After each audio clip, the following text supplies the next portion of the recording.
Hello, this is Marjorie Wildcraft with the Grow Network, and I am so happy to be, I know you're going to be thinking, why is she happy to be in Buell, Idaho?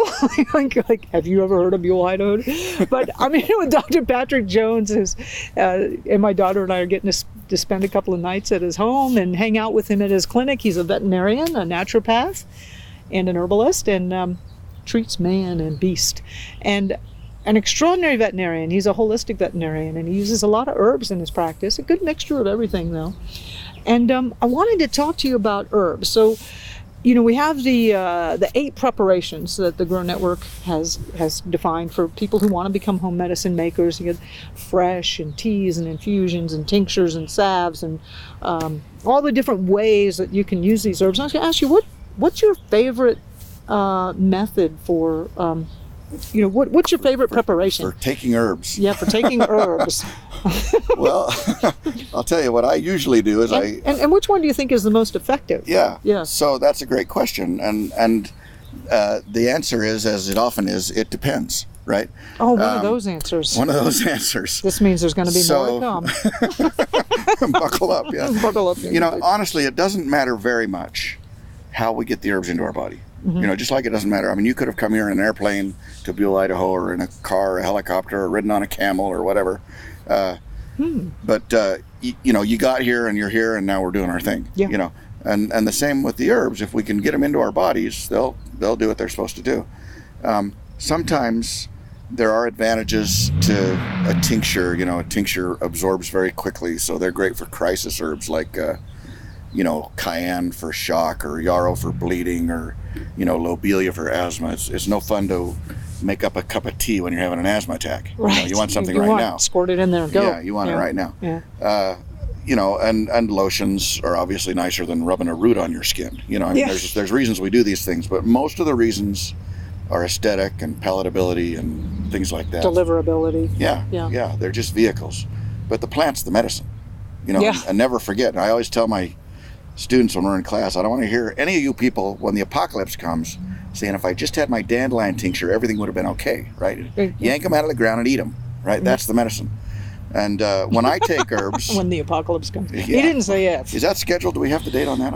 You know what? Hey, wasn't there a guy that scheduled it back in 2000 and something, and it didn't happen? Y2K. No. Oh yeah, well there's Y2K. There was that too. Yeah, we've had several.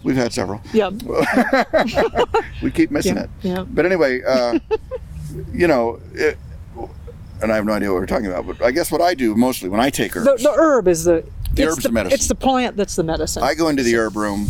I have a little chat with everybody in there. I take a spoonful of this and a spoonful of that and a spoonful of the other. I throw it in some water down the hatch. I don't make a tea. I don't make a tincture.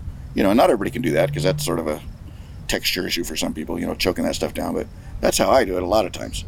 But, you can make Be a man and just swallow it. Caveman herbalism. Caveman herbalism. But, smoothies are great. Put them in a smoothie, or hide stuff in there. Chilies. Whatever. The spaghetti sauce. Yeah, that's right. That's where you hide it. And you got to be careful because, they don't all taste good. Oh my gosh. I remember one time, I got to tell a story. So I discovered mesquite flower, right? Uh-huh. And the mesquite is like the easiest calories to grow in the Southwest, or rather I say the easiest calories to collect, right? And you can grind up the pods and the beans and you make this powder.